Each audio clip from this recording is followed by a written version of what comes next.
നമ്മുടെ മുഖ്യമന്ത്രി വി.ഡി. സതീശൻ എന്ത് പറഞ്ഞാലും അതിനെ ഗൗരവമായിട്ട് തന്നെ കാണണം. അങ്ങനെയാണല്ലോ വെപ്പ്. മുഖ്യമന്ത്രിയാണല്ലോ പറയുന്നത്, അതുകൊണ്ട് എന്ത് പറഞ്ഞാലും നമ്മൾ കാര്യമായിട്ട് എടുക്കണം. അപ്പൊ മുഖ്യമന്ത്രി കഴിഞ്ഞ കുറച്ച് നാളുകളായിട്ട് അല്ല, ഈ മുഖ്യമന്ത്രി സ്ഥാനത്ത് എത്തിയതിന് ശേഷം പറയുന്ന ഒരു കാര്യമുണ്ട്. ഈ പറയുന്ന ടാറ്റ കമ്പനി ഇവിടെ 10,000 കോടി രൂപ നിക്ഷേപിച്ചിട്ടുണ്ട് എന്നുള്ള കാര്യം.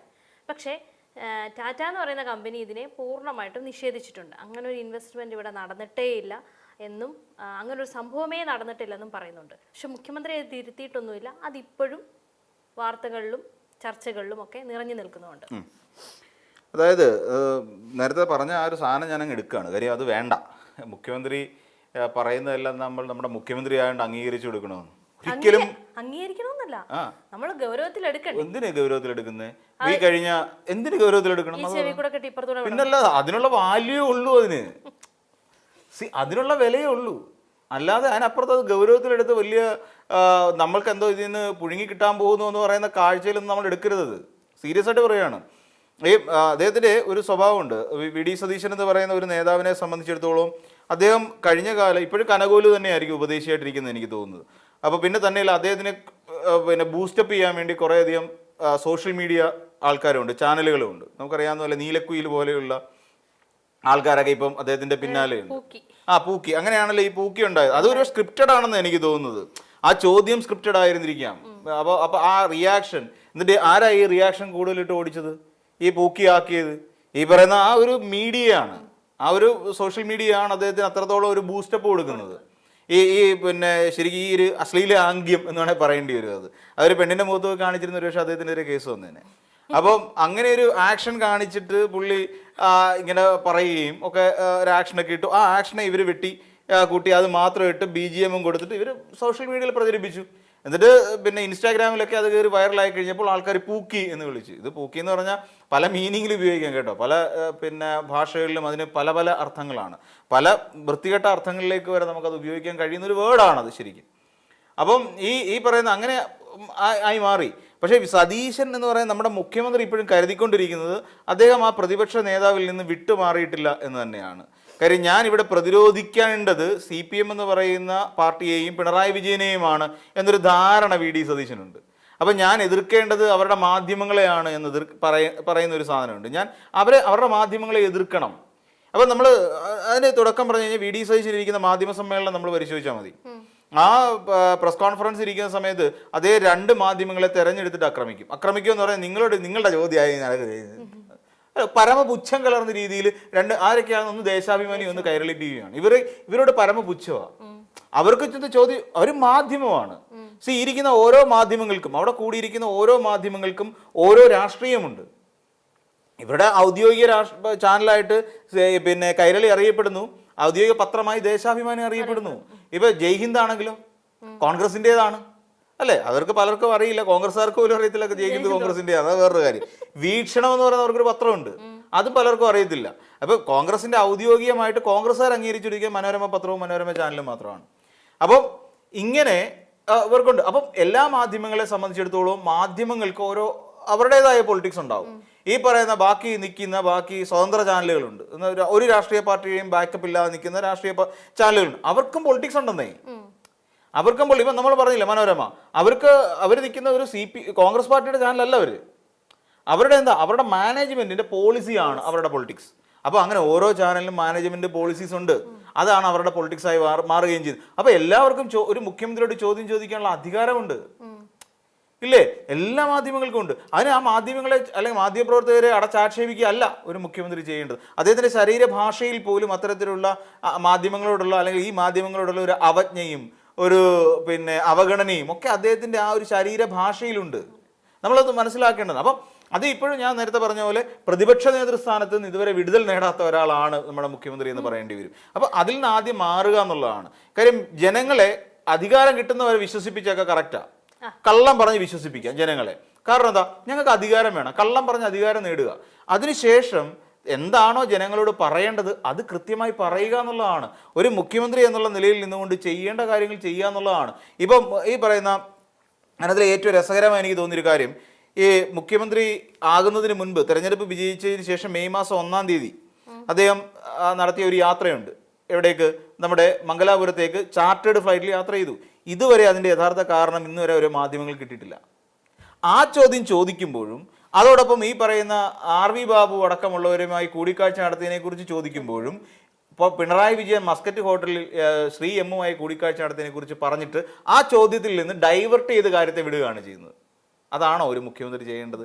അപ്പോഴും മനസ്സിലാക്കേണ്ടത് അദ്ദേഹം പ്രതിപക്ഷ നേതാവല്ല എന്നുള്ള കാര്യം വി ഡി സതീശൻ മനസ്സിലാക്കണം. അതിനെ ഡൈവേർട്ട് ചെയ്യല്ല വേണ്ടത്, അതിന് പകരം അതിന് മറുപടി പറയുക വേണ്ടത്. അപ്പോൾ ആ ചോദ്യം ഇല്ലാതായി. സാർ അന്ന് പിന്നെ ആർ വി ബാബുവും ഇവരും കൂടെ വന്ന് കണ്ടല്ലോ അങ്ങേ ഒരു ചോദ്യത്തിന് മറുചോദ്യം വായടപ്പിക്കുക, മാധ്യമങ്ങളുടെ വായടപ്പിക്കുക മാത്രമല്ല വിഷയം ഡൈവേർട്ട് ചെയ്തു പോയി. പിണറായി വിജയൻ കാണിച്ചത് കാണിക്കാതിരിക്കാൻ വേണ്ടിയിട്ടാണല്ലോ ഇപ്പൊ ഈ ജനങ്ങൾ ഇത്രയും ഭൂരിപക്ഷത്തിൽ വി ഡി സതീശനെ കയറ്റിയത്. അപ്പൊ പിണറായി വിജയൻ ചെയ്തതിനെ അത് തന്നെ പറഞ്ഞുകൊണ്ടിരിക്കേണ്ട ഒരു ആവശ്യമുണ്ടോ പുതിയ മുഖ്യമന്ത്രിക്ക്? അപ്പൊ പിണറായി വിജയൻ ചെയ്തതിന് പകരമായിട്ട് ചെയ്തായിരിക്കും. അങ്ങനെ ചെയ്യുക. ഞാൻ പിണറായി വിജയൻ അങ്ങനെ ചെയ്യില്ല, ഞാൻ ഇങ്ങനെ ചെയ്യും. പിണറായി വിജയൻ മാധ്യമങ്ങളോട് അങ്ങനെ പെരുമാറിയില്ല, അതുകൊണ്ട് ഞാൻ ഇങ്ങനെ പെരുമാറും എന്ന് പറയുന്നതാണ് ശരിക്കും വി ഡി സതീശന്റെ സ്റ്റൈൽ. അതാ ഒരു അപ്പോഴാണ് ആദ്യം മാധ്യമങ്ങൾക്ക് വേണ്ടിയിട്ട് ഗേറ്റ് തുറന്നിട്ടു എന്ന് പറഞ്ഞതാ. പിന്നെ എവിടെ മാധ്യമങ്ങളൊക്കെ ഉണ്ടായിരുന്നല്ലോ. ഇപ്പൊ നോർത്ത് ഗേറ്റ് അടച്ച് ഞാൻ തുറന്നു, ജീവിതത്തിൽ ആദ്യമായി തുറന്നു. എന്നിട്ട് എത്ര ദിവസം തുറന്നു കിടന്നു? നോർത്ത് ഗേറ്റ് മാധ്യമങ്ങളും അതിന് മുന്നിൽ പോയി റിപ്പോർട്ട് ചെയ്തു. എന്നിട്ട് ഇപ്പൊ അവര് അടച്ചപ്പോ ഏതോ 1-2 മാധ്യമങ്ങളോ സോഷ്യൽ മീഡിയയിലും കണ്ടുപെട്ട് 1-2 ചാനലുകൾ എന്തോ അവിടെ പോയിന്നുകൊണ്ട് ഒരു സാധനം ചെയ്തു. വലിയ ഇതായിരുന്നു, ഇവിടെ വി ഡി സതീശൻ വന്നതോടുകൂടി വലിയ മാറ്റങ്ങൾ സംഭവിക്കാൻ പോകുന്നു എന്ന് പറഞ്ഞിട്ട്. അപ്പോൾ അതിൽപ്പെട്ട ഒരു കള്ളമാണ് ഈ പറയുന്ന 10,000 കോടി. അതൊന്ന് ആലോചിച്ച് നോക്കി. ഈ വി ഡി സതീശൻ പറയേണ്ടിയിരുന്ന ഒരു പക്ഷേ നമ്മുടെ മനോരമയോടോ അല്ലെങ്കിൽ വേറെ ഏതെങ്കിലും മലയാളം ചാനലുകളിലോ വന്നിരുന്നുകൊണ്ട് വി ഡി സതീശൻ അല്ലെങ്കിൽ ഏതെങ്കിലും ഈ പറയുന്ന നമ്മുടെ സോഷ്യൽ മീഡിയ ഉണ്ടല്ലോ പുള്ളിക്ക് വേണ്ടി നടക്കുന്നത് നീലക്കുയിൽ, ആ നീലക്കുയിലിനോട് പറഞ്ഞാലും മതിയായിരുന്നു. 10,000 കോടി ഇവിടെ കപ്പൽ നിർമ്മാണശാല ആരംഭിക്കാൻ പോകുന്നു നമ്മുടെ കേരളത്തിൽ. അതിനുവേണ്ടി 10,000 കോടി ഇൻവെസ്റ്റ് ചെയ്യാൻ ടാറ്റ ഗ്രൂപ്പ് തയ്യാറായിരിക്കുന്നു. ഇനി നമ്മൾ അതിന് സ്ഥലം ഏറ്റെടുക്കുന്ന നടപടികളിലേക്ക് പോവുകയാണ്. ഉടൻ തന്നെ നമുക്ക് ഇവിടെ കപ്പൽ നിർമ്മാണം ആരംഭിക്കും നമ്മുടെ കേരളത്തിൽ. ഇത് നമ്മുടെ നീലക്കുയിലിനോട് പറഞ്ഞാൽ മതിയായിരുന്നു. അതിനൊരു പിന്നെ കിട്ടുന്ന ഒരു ഏരിയ കുറഞ്ഞേനെ മലയാളികൾ മാത്രമേ കാണുകയുള്ളൂ. ഒരു ഇംഗ്ലീഷ് ചാനലിൽ കയറിയിരുന്നു കൊണ്ട് ഒരു സംസ്ഥാനത്തിന്റെ മുഖ്യമന്ത്രി പറയുമ്പോൾ അതിന് കിട്ടുന്ന ദേശീയ പ്രാധാന്യം ആലോചിച്ച് നോക്കിക്കോളും. ഇപ്പൊ നമ്മുടെ വിജയ് തമിഴ്നാട് മുഖ്യമന്ത്രി, ആ തമിഴ്നാട് മുഖ്യമന്ത്രി ഒരു കാര്യം പറയുമ്പോൾ നമ്മൾ അതിനെ ശ്രദ്ധിക്കാറുണ്ട്. രേവന്ത് റെഡ്ഡി പറയുമ്പോൾ നമ്മൾ ശ്രദ്ധിക്കാറുണ്ട്. നമ്മുടെ ഡി കെ ശിവകുമാർ പറയുമ്പോൾ നമ്മൾ കാണാറുണ്ട്, മനസ്സിലാക്കാറുണ്ട്. അപ്പം ഇംഗ്ലീഷിൽ പറയുന്നിടത്താണ് പ്രശ്നം. ഇനി രേവന്ത് റെഡ്ഡി വന്നിട്ട് തെലുങ്കിൽ വന്നിട്ട് 2 ഡയലോഗ് ഇട്ടാൽ നമുക്ക് മനസ്സിലാവില്ല. നമ്മൾ തെലുങ്ക് സിനിമ ഡബ് ചെയ്ത് കാണുന്നവരാ. അപ്പോൾ അതുകൊണ്ട് രേവന്ത് റെഡ്ഡി തെലുങ്കിൽ പറഞ്ഞാൽ നമുക്ക് മനസ്സിലാവത്തില്ല. ഡി കെ ശിവകുമാർ കന്നഡ പറഞ്ഞാലും നമുക്ക് മനസ്സിലാവത്തില്ല. നമുക്ക് ആകെപ്പാടെ കന്നഡയിൽ അറിയാവുന്ന ബാലയ്യ രാജ്കുമാറിനെയൊക്കെ ഉള്ളൂ. പിന്നെ ഇതുകൊണ്ട് ഈ കാര്യം പറയേണ്ടിയിരുന്നത് മലയാളത്തിൽ പറഞ്ഞാൽ മതിയായിരുന്നു. ഇത് ദേശീയ ശ്രദ്ധ മുഴുവൻ ആകർഷിച്ചു. ദേശീയ തലത്തിൽ ആലോചിക്കുകയാണ്. ദൈവമേ, ടാറ്റ വന്നിട്ട് കേരളത്തിൽ 10,000 കോടി രൂപ മുടക്കുന്നു, അവർ കപ്പൽ നിർമ്മാണശാല ആരംഭിക്കുന്നു. എന്ത് ദേശീയ വാർത്താ പ്രാധാന്യം ഉണ്ട് അതിന്? പക്ഷേ അവിടെ സംഭവിച്ചത് എന്താ?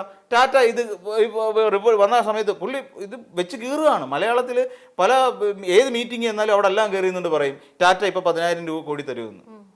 ആക്ച്വലി ബോട്ട് നിർമ്മാണശാലയ്ക്ക് ടാറ്റ കഴിഞ്ഞ തവണ ഇവരുമായിട്ട് പിന്നെ കൈ കൊടുത്തിരുന്നു. കഴിഞ്ഞ സർക്കാരുമായി ഫെബ്രുവരിയിൽ ഏകദേശം തീർന്നേ 3,700 കോടി രൂപയുടെ ഒരു പുതിയ പ്രോജക്റ്റ്. അത് കപ്പൽ നിർമ്മാണശാല ആയിരുന്നില്ല, അത് ബോട്ട് നിർമ്മിക്കുക, ഫിഷിംഗ് ബോട്ട് ആയിരിക്കണം. അത് പി രാജീവ് കഴിഞ്ഞ ദിവസം പറഞ്ഞു. അതാ ഉണ്ടായത്. അല്ലാതെ 10,000 കോടി രൂപ തെറ്റിദ്ധരിച്ചായിരിക്കും. സതീശന് മാറിപ്പോയായിരിക്കും. കാര്യം പുള്ളിക്ക് ഇപ്പൊ മൊത്തത്തിലൊരു മാറ്റം ഉണ്ടല്ലോ. അപ്പൊ അങ്ങനെ മാറിപ്പോയതായിരിക്കും. അപ്പൊ അങ്ങനെ വന്നപ്പോഴാണ് ഈ പ്രശ്നം ഉണ്ടാകുന്നത്. 10,000 കോടി. അപ്പൊ ടാറ്റക്കാർ ഞങ്ങൾ അറിഞ്ഞില്ല, ഞങ്ങൾ അറിഞ്ഞിട്ട് കൂടിയില്ല ഈ 10,000 കോടി. അതാണ് പറയുന്നത്. എന്നിട്ട് ഇപ്പോഴും അത് കടിച്ചു തൂങ്ങുക. ഞങ്ങൾ അതല്ല ഉദ്ദേശിക്കുന്നത്, ഇതാണ് ഉദ്ദേശിക്കുന്നത് എന്ന് പറഞ്ഞുകൊണ്ട് അതിൽ വീണ്ടും മാറ്റം വരുത്താനുള്ള ശ്രമത്തിലാണ് വി ഡി സതീശൻ നിൽക്കുന്നത്. വീണ്ടും എടുത്ത് കിടന്ന് ഉരുളുക എന്ന് നമ്മുടെ മച്ച മലയാളത്തിൽ പറയും.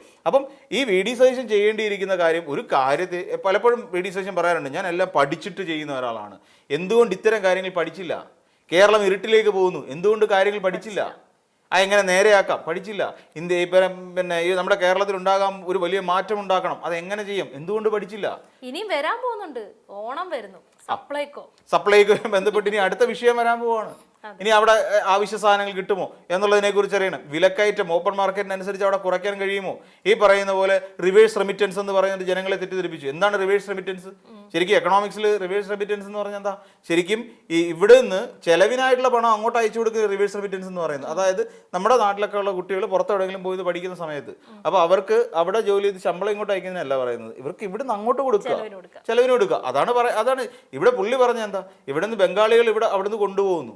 ഇപ്പം പറഞ്ഞതിനെല്ലാം ഇപ്പം വിഴുങ്ങിക്കൊണ്ടിരിക്കേണ്ട ഒരു അവസ്ഥയിലേക്ക് പോയി. അപ്പോൾ ഇവിടെ എന്താ നമ്മൾ നോക്കേണ്ടത്? ഇവിടെ പരിശോധിക്കുകയാണെന്നുണ്ടെങ്കിൽ ഇവിടെ നിൽക്കുന്ന കുറച്ചധികം ആൾക്കാർ ഈ ലോട്ടറി മദ്യവും അതിൽ നിന്നാണ് കച്ചവടം ചെയ്യുന്നതെന്ന് പറഞ്ഞു കഴിഞ്ഞ സർക്കാർ, പണം ഉണ്ടാക്കാൻ വേണ്ടി ഇതിനെ രണ്ടിനെ. എന്നിട്ട് ഈ കഴിഞ്ഞ ദിവസം എന്തിനാണ് നാണമില്ലാതെ അവിടെ പോയതിന് ധനകാര്യമന്ത്രി ഓണം ബമ്പർ ഉദ്ഘാടനം ചെയ്തത് അല്ലേ?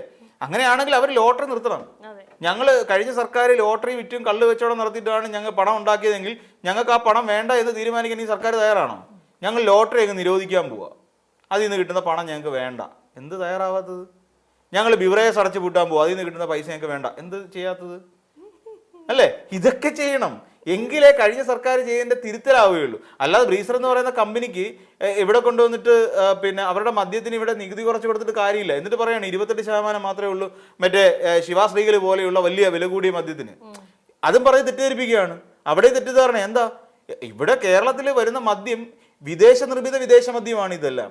അതിന് ഓൾറെഡി എക്സൈസ് ഡ്യൂട്ടി അടിച്ചിട്ടാണ് ഇങ്ങോട്ട് വരുന്നത്. 200-ലധികം പിന്നെ ശതമാനത്തിലധികം 220-250 എക്സൈസ് ഡ്യൂട്ടി അടിച്ചിട്ടാണ് ഇങ്ങോട്ട് വരുന്നത്. അങ്ങനെയുള്ള ഒരു മദ്യം കേരളത്തിലെ ഒരു ഡ്യൂട്ടി അല്ലെങ്കിൽ കടയിൽ നിന്ന് പർച്ചേസ് ചെയ്യണമെങ്കിൽ മിനിമം ഒരു 5000 രൂപ കൊടുക്കേണ്ടി വരും. ഇന്ന് 2000 രൂപ കിട്ടുന്നെങ്കിൽ ഇതുകൂടെ ഈ ഡ്യൂട്ടിയും കൂടെ കയറ്റി കഴിഞ്ഞാൽ 5000 രൂപ കൊടുക്കാതെ ഒരു കുപ്പി മദ്യം കിട്ടത്തില്ല. ആ ഒരു അവസ്ഥയിലേക്ക് നമ്മുടെ നാട്ടുകാർ പോകും. അപ്പം ഓൾറെഡി എക്സൈസ് ഡ്യൂട്ടി അടിച്ച് വരുന്നതാണ് ഈ വിദേശ നിർമ്മിത വിദേശ മതി. ഇതും ജനങ്ങളെ തെറ്റിദ്ധരിപ്പിക്കാൻ വേണ്ടി ഉപയോഗിച്ചു എന്നുള്ളതാണ് ഇതിനകത്തിലെ ഏറ്റവും ശ്രദ്ധേയമായ ഒരു കാര്യം. മുഖ്യമന്ത്രി ഇങ്ങനെ ബ്ലണ്ടർ അടിച്ചുകൊണ്ടിരുന്ന കാര്യമായിട്ട് എന്തെങ്കിലും പറഞ്ഞാലും നമുക്ക് വിശ്വസിക്കാൻ പറ്റത്തില്ല. ഇപ്പൊ അതാണ് പ്രശ്നം. പണ്ട് പുലി വരുന്നതെന്ന് പറയാൻ കേട്ടില്ലേ? ഏറ്റവും അവസാനം പുലി വന്നപ്പോൾ ആളുകൾ വിശ്വസിച്ചില്ല. അതാണ് നമ്മുടെ മുഖ്യമന്ത്രിയുടെ ഏറ്റവും പ്രധാനപ്പെട്ട ഒരു കാര്യം എന്നുള്ളതാണ് പറയാനുള്ളത്.